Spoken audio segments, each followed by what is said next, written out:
ಕದಡಿ ಕನಲಿರುವಂತಹ ಕಮಲ ಮನೆಯಲ್ಲಿ ದಿನಕ್ಕೊಂದು ಬೆಳವಣಿಗೆಗಳಾಗ್ತಾ ಇದೆ. ಬಣ ರಾಜಕಾರಣ ದಿನದಿಂದ ದಿನಕ್ಕೆ ತೀವ್ರ ಸ್ವರೂಪವನ್ನು ಪಡೆದುಕೊಳ್ತಾ ಇದೆ. ಬಿಜೆಪಿಯಲ್ಲಿ ವಿಜಯೇಂದ್ರ ಹಠಾವೋ ಜೋರಾಗ್ತಾ ಇರುವಂಥದ್ದು. ದೆಹಲಿಗೆ ತೆರಳಲು ಅಸಮಾಧಾನಿತರು ನಿರ್ಧಾರವನ್ನು ಮಾಡಿಕೊಂಡಿದ್ದಾರೆ. ಬಿಜೆಪಿಯ ರಾಜ್ಯಾಧ್ಯಕ್ಷ ಸ್ಥಾನಕ್ಕೆ ಭಿನ್ನರ ಸ್ಪರ್ಧೆ. ದೆಹಲಿ ಭೇಟಿಯ ಬಳಿಕ ರಾಜ್ಯಾಧ್ಯಕ್ಷ ಅಭ್ಯರ್ಥಿಯ ಪ್ರಕಟ. ಜಿಲ್ಲಾಧ್ಯಕ್ಷರ ಆಯ್ಕೆಯ ಬಗ್ಗೆಯೂ ಕೂಡ ದೂರನ್ನ ವರಿಷ್ಠರಿಗೆ ಕೊಡಲಿಕ್ಕೆ ನಿರ್ಧರಿಸಿದ್ದಾರೆ ಅಸಮಾಧಾನಿತರು.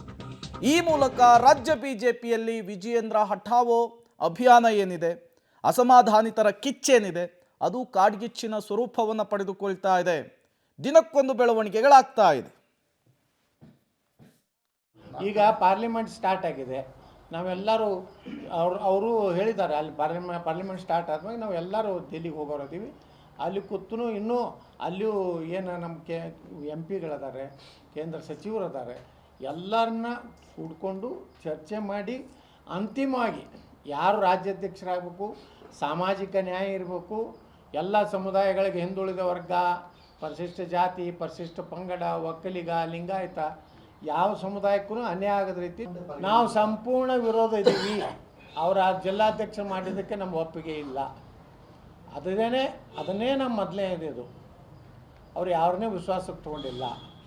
ಏನೋ ನೀವು ನಿನ್ನೆ ಹೇಳಿದೆ, ನಮ್ಮ ಪತ್ರಕರ್ತರು ಹೇಳಿದ್ರೆ 2-3 ತಿಂಗಳಿಂದ ನಾವು ತಯಾರು ಮಾಡಿ ಏನೂ ಇಲ್ಲ. ಇದೆಲ್ಲ ಒಂದು ರಾತ್ರಿ. ಶಾಸಕ ಯತ್ನಾಳ್ ಮತ್ತು ರಮೇಶ್ ಜಾರಕಿಹೊಳಿ ಅವರ ನೇತೃತ್ವದಲ್ಲಿ ಈಗ ಮಹತ್ವದ ಸಭೆಯನ್ನು ಮಾಜಿ ಸಚಿವ ಕುಮಾರ್ ಬಂಗಾರಪ್ಪ ಅವರ ನಿವಾಸದಲ್ಲಿ ಮಾಡಲಾಗಿದೆ. ಇನ್ನೂ ಕೂಡ ಸಭೆ ಮುಂದುವರೆದಿದೆ. ನಮ್ಮ ಜೊತೆ ಮಾಜಿ ಸಚಿವ ಕುಮಾರ್ ಬಂಗಾರಪ್ಪನವರಿದ್ದಾರೆ. ಒಂದು ಹಂತದ ಸಭೆ ಮುಕ್ತಾಯಗೊಳಿಸಿದ್ದೀರಾ. ಒಂದು ರೀತಿಯಲ್ಲಿ ನಿರ್ಣಾಯಕ ಸಭೆ ಇದು ಅಂತ ಚರ್ಚೆ ಆಗ್ತಾಯಿತ್ತು. ಏನು ನಿರ್ಣಯ ಮಾಡಿದ್ದೀರಾ? ನಿರ್ಣಯನ ಇವಾಗ ನಮ್ಮ ಅರವಿಂದ್ ಲಿಂಬಾವಳಿಯವ್ರು ಬರಬೇಕು. ಮತ್ತು ಇವಾಗೇನು ತಟಸ್ಥ ಗ್ರೂಪು ಅಂತ ಗುಂಪು ಅಂತ ಹೇಳ್ತಾಯಿದ್ರು. ಆ ತಟಸ್ಥ ಅಂತ ಹೇಳಿಬಿಟ್ಟು ನಾವು ಯಾರೂ ಇಲ್ಲ. ನಮ್ಮದು ಬಣ ಅಂತ ಹೇಳ್ತಕ್ಕಂಥದ್ದು ಇಲ್ಲ. ನಾವು ಬಿ ಜೆ ಪಿ ಪಕ್ಷಕ್ಕೆ ಮುಂದಿನ ದಿನಗಳಲ್ಲಿ ಹೇಗೆ ಅಧಿಕಾರಕ್ಕೆ ತರಬೇಕು, ಹೇಗೆ ರಾಜ್ಯದಲ್ಲಿ ಬಿ ಜೆ ಪಿಯನ್ನು ಬಹುಮತಕ್ಕೆ ತರ್ತಕ್ಕಂಥ ನಿಟ್ಟಿನಲ್ಲಿ ನಮಗೊಂದು 1000 ದಿನ ಇದೆ. 1000 ದಿನ ಇರೋದು. 3 ವರ್ಷ ಅಂದರೆ ನಮಗೆ 1000 ದಿನದ ಲೆಕ್ಕ. 1000 ದಿನವೇ ನೀವು ಲಾಸ್ಟ್ 300 ದಿನ ನೀವು ಎಲೆಕ್ಷನಿಗೆ ತೊಗೊಂಡೋಗ್ತೀರಿ. ಇನ್ನು 300 ದಿನ ಕ್ಯಾಂಡಿಡೇಟಿಗೆ ಕೊಡಬೇಕು. ಈ 300 ದಿನ is the most crucial for organisation. ಇದು ಕೆಳ ಹಂತದಿಂದ ಬೂತ್ ಮಟ್ಟದಲ್ಲಿ ಕಾರ್ಯಕರ್ತರು ನಮಗೆ ಕಾಯ್ತಾ ಇದ್ದಾರೆ. ಒಳ್ಳೆಯ ಪಕ್ಷದ ನಿರ್ಧಾರವನ್ನು ಕೊಡುತ್ತದೆ ರಾಜ್ಯದಲ್ಲಿ ಮತ್ತು ಜಿಲ್ಲೆಯಲ್ಲಿ ಅಂತೇಳಿ, ಮಂಡಲದಲ್ಲಿ ಅಂತೇಳಿ. ಇದನ್ನೆಲ್ಲದನ್ನೂ ಗೊಂದಲನ್ನು ಈ 300 ದಿನದಲ್ಲಿ ವೇಸ್ಟ್ ಮಾಡಿದರೆ ಆ 600 ದಿನಗಳು ಹಾಳಾಗಿ ಹೋಗುತ್ತೆ ಅನ್ನೋದು ನಮ್ಮ ವಿನಂತಿನ ಕೇಂದ್ರಕ್ಕೆ ಮತ್ತು ರಾಜ್ಯಕ್ಕೆ ನಾಯಕರುಗಳಿಗೆ ಕೊಟ್ಟಿದ್ದೀವಿ. ಇವಾಗ ಅವರು ಒಂದು ರೀತಿಯಲ್ಲಿ ನಮ್ಮ ಎಲ್ಲರಿಗೂ ಕೂಡ ಇಲ್ಲ, ನಿಮ್ಮ ಮಾತುಗಳನ್ನು, ನಿಮ್ಮ ಆಹ್ವಾನಗಳನ್ನ ನಾವು ಕೇಳ್ತೀವಿ ಅಂತಕ್ಕಂಥ ನಿಟ್ಟಿನಲ್ಲಿ ಬಂದಿದ್ದಾರೆ. ಸೊ ಈ ಮುಂದಕ್ಕೆ ಇವತ್ತಿನ 2ನೇ ಅವಧಿಯ ಸಭೆ ಆದಮೇಲೆ ನಾವೆಲ್ಲರೂ ಕೂಡ ತಟಸ್ಥ ಬಣ ಮತ್ತೊಂದು ಬಣ ಅಂದಂಗೆ ಯಾರಿಗೆ ಈ ಆರ್ಗನೈಸೇಷನಲ್ಲಿ ಮತ್ತು ಈ ಸರ್ಕಾರವನ್ನು ತರ್ತಕ್ಕಂಥ ನಿಟ್ಟಿನಲ್ಲಿ ನಾವು ಮುಂದೆ ಹೋಗಬೇಕು ಅಂತಿದ್ದೀವಿ, ಅವರೆಲ್ಲರೂ ಸೇರಿ ದೆಹಲಿನಲ್ಲಿ 3 ಅಥವಾ 4 ಮೇಲೆ ನಾವೆಲ್ಲರೂ ಅಲ್ಲಿ ಸೇರ್ತಾ ಇದ್ದೀವಿ. ಸೇರಿಬಿಟ್ಟು ನಾವು ಹೈಕಮಾಂಡಿಗೂ ಕೂಡ ಮನವರಿಕೆ ಮಾಡಿಕೊಡ್ತಕ್ಕಂಥ ಕೆಲಸ ಮಾಡಬೇಕಾಗಂಥ ಅವಶ್ಯಕತೆ ಇದ್ದರೆ ಅವರೆಲ್ಲರಿಗೂ ಕೂಡ ಗೊತ್ತಿದೆ. They have the state intelligence, they have the central intelligence, they have the organisation, ಎಲ್ಲ ರೀತಿಯಲ್ಲೂ ಇದೆ. ಆ ನಿಟ್ಟಿನಲ್ಲಿ ಅವರೆಲ್ಲರೂ ಸೂಕ್ತವಾಗಿರ್ತಕ್ಕಂಥ ನಿರ್ಧಾರವನ್ನು ಅತಿ ಶೀಘ್ರವಾಗಿ ತಗೊಳ್ತಕ್ಕಂಥ ವಿಶ್ವಾಸ ನನಗಿದೆ. ರಾಜ್ಯಾಧ್ಯಕ್ಷ ಚುನಾವಣೆ ಸಂಬಂಧ ವಿಜೇಂದ್ರ ಅವರ ವಿರುದ್ಧ ಯತ್ನಾಳ್ ಅವರನ್ನ ನಿಲ್ಲಿಸಬೇಕು ಅನ್ನುವಂಥ ಚರ್ಚೆ ಇವತ್ತಾಗಬೇಕಾಗಿತ್ತು. ಇವತ್ತು ಚರ್ಚೆ ಆಗುತ್ತಾ? ಯಾಕೆ 2 ದಿನ ಮುಂದೂಡಿದ್ದೀರಾ? ನಾವು ಇವಾಗ ತಟಸ್ಥ ಬಣ ಅಂತ ಹೇಳಿ ನೀವೇನು ಮಾಧ್ಯಮದಲ್ಲಿ ಗುರುತು ಮಾಡ್ತಾಯಿದ್ರಿ, ಈಗ ಅವರೆಲ್ಲರೂ ಕೂಡ ನಿನ್ನೆ ಮುಂದೆ ಮಾತನಾಡಿದ್ದಾರೆ. ಅವರೆಲ್ಲರೂ ಕೂಡ ನೀವೊಂದು ಸ್ವಲ್ಪ ನಮಗೆ ಟೈಮ್ ಕೊಡಿ, ನಾವೆಲ್ಲರೂ ಸೇರಿಬಿಟ್ಟು ಒಟ್ಟಿಗೆ ಒಂದು ಸರಿ ಹೈಕಮಾಂಡ್ ಗಮನಕ್ಕೆ ತರೋಣ, MPSಗವರು ಗಮನಕ್ಕೆ ತರೋಣ, ರಾಜ್ಯದ ನಾಯಕರುಗಳು, ಸೀನಿಯರ್ ನಾಯಕರುಗಳಿಗೆ ಗಮನಕ್ಕೆ ತರೋಣ.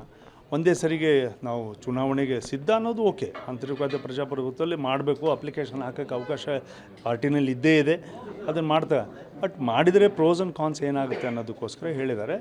ಅದಕ್ಕೋಸ್ಕರ ನಾವು ಕಾಯ್ತಿದ್ದೀವಿ. ಬಟ್ ಸಂದರ್ಭ ಬಂದರೆ ಎಲೆಕ್ಷನ್ಸ್ ಮಾಡಲೇಬೇಕು ಅಂದರೆ we are ready for the election. High command ಸಹಮತದಿಂದ ಆಯ್ಕೆ ಮಾಡಬೇಕು ಅನ್ನುವಂಥ ಯೋಜನೆ ಹಾಕ್ಕೊಂಡಿದೆ. ಸಹಮತದಿಂದಲೇ ಆಗುತ್ತೆ ಅಂತಲೂ ಕೂಡ ತುಂಬ ಜನ ಹೇಳ್ತಾ ಇದ್ದಾರೆ. ಆವಾಗ ಆ ಥರ ಆದಾಗ ಏನು ಮಾಡ್ತೀರಾ? ಹೈಕಮಾಂಡು ಸಹಮತವನ್ನು ಮಾರ್ಗವನ್ನು ಮಾಡ್ತದಂದ್ರೆ ಹೈಕಮಾಂಡ್ ಲೈನ್ನ ಬಿಟ್ಟು ದಾಟೋರು ನಾವು ಯಾರೂ ಕೂಡ ಅಲ್ಲ, ಯಾರೂ ದಾಟೋದು ಇಲ್ಲ. ನಾವು ಪಕ್ಷದ ಕಾರ್ಯಕರ್ತರಿದ್ದೀವಿ, ಶಿಸ್ತಿನ ಸಿಪಾಯಿಗಳಿದ್ದೀವಿ. ನಾವು ಆ ನಿಟ್ಟಿನಲ್ಲೇ ಮುಂದೆ ಹೋಗ್ತಕ್ಕಂಥ ಕೆಲಸ ಮಾಡ್ತೀವಿ. ವಿಜೇಂದ್ರ ಅವ್ರನ್ನೇ ಮರು ಆಯ್ಕೆ ಮಾಡಿದಾಗ ಆವಾಗಲೂ ನೀವು ಆ ಲೈನ್ ದಾಟಲ್ವಾ? ಅದೊಂದು ಮಾತು ಇಲ್ಲವೇ ಇಲ್ಲ.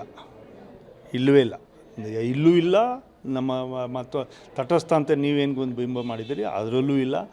ಇದನ್ನು ಬದಲಾವಣೆ ಆಗಲೇಬೇಕು.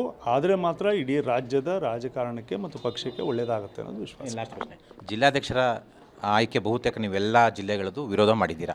ಈಗ ಚುನಾವಣೆ ಆದರೆ ಬಹುತೇಕ ಅವ್ರ ಕೈನೇ ಮೇಲಾಗಿದೆ, ಇಡೀ ವಿಜೇಂದ್ರ ಅವ್ರ ಕೈನೇ. ಬಹುತೇಕ ಚುನಾವಣೆ ಆದರೆ ಅವ್ರಿಗೆ ಗೆಲ್ಲೋ ಸಾಧ್ಯತೆ ಇದೆ. ಆ ಥರ ಆದಾಗ ಏನು ಮಾಡ್ತೀರಾ? ಒಂದು ಇವಾಗ ಚುನಾವಣೆ ಯಾರನ್ನ ಇವಾಗ ಮಾಡಿದ್ದಾರೆ ಅದರಲ್ಲಿ ಒಳ್ಳೆಯವರು ಇರ್ತಾರೆ, ಕೆಟ್ಟವರು ಇರ್ತಾರೆ, ಗುಂಪು ಮಾಡೋರು ಇರ್ತಾರೆ, ಗುಂಪಿನ ವಿರುದ್ಧ ಮಾಡ್ಕೊಂಡು ಹೋಗೋರು ಇರ್ತಾರೆ. ನಾವು ಎಲ್ಲರೂ ಸಾರಾಸಗಟ್ಟು ಎಲ್ಲರೂ ಕೂಡ ಅವ್ರು ನಮ್ಮ ಕಾರ್ಯಕರ್ತರು, ನಮ್ಮ ಅಧ್ಯಕ್ಷರುಗಳಾಗಿ ಇದ್ದವರು ಮತ್ತು ಮುಂದಕ್ಕೂ ಕೂಡ ಇರೋಂಥವ್ರು ಇರ್ತಾರೆ. ನಾವು ಅವರ ಇಂಡಿವಿಜುವಾಲಿಟಿ ಪರ್ಸ್ನಾಲಿಟಿ ಬಗ್ಗೆ ನಾವು ಯಾರು ಕೂಡ ಮಾತನಾಡ್ತಾ ಇಲ್ಲ. But the process of the elections ಏನಿದೆ ಇದನ್ನು ಮಾಡ್ತಕ್ಕಂಥದ್ದು ಇದು ಪಕ್ಷದ ಸಂವಿಧಾನಕ್ಕೂ ವಿರುದ್ಧವಾಗಿದೆ ಮತ್ತು ಕ್ರಮಬದ್ಧವಾಗಿ ಆಗಿಲ್ಲ. ಎಲ್ಲೂ ಕೂಡ ಪಾರದರ್ಶಕತೆ ಇಲ್ಲ ಅಂತಕ್ಕಂಥದ್ದು ನಮ್ಮ ವಾದ. ಹಾಗಾಗಿ ಅದನ್ನು ಯಾರೋ ಜಿಲ್ಲಾ ಅಧ್ಯಕ್ಷರುಗಳ ವೈಯಕ್ತಿಕ ವಿಚಾರಕ್ಕೆ ಅವರ ಪರ್ಸ್ನಾಲಿಟಿ ಮೇಲೆ ಬಿಂಬಿಸ್ತಕ್ಕಂಥದ್ದು ಅಲ್ಲವೇ ಅಲ್ಲ. ಹಾಗಾಗಿ ಇದು ಒಂದು ಸಾಮೂಹಿಕವಾಗಿರ್ತಕ್ಕಂಥ ವ್ಯವಸ್ಥೆಯಲ್ಲಿ ಅವರು ಎಡವಿದ್ದಾರೆ, ತಪ್ಪಾಗಿದೆ. ಅದನ್ನು ಸರಿ ಮಾಡ್ಕೊಳ್ಳೋಕ್ಕೆ ಕೇಂದ್ರ ವರಿಷ್ಠರು ಗಮನ ಹರಿಸ್ತಾರೆ. ಏನಾದ್ರು ಬದಲಾಗ್ತಾರಾ? ಕೇಂದ್ರ ವರಿಷ್ಠರಿದ್ದಾರೆ. ಇದು ಕುಮಾರ್ ಬಂಗಾರಪ್ಪನವರ ಮಾತುಗಳು. ಕ್ಯಾಮ್ರಾಮನ್ ಗಣೇಶ್ ಜೊತೆ ಮಸೂದ್, ಪಬ್ಲಿಕ್ ಟಿವಿ, ಬೆಂಗಳೂರು.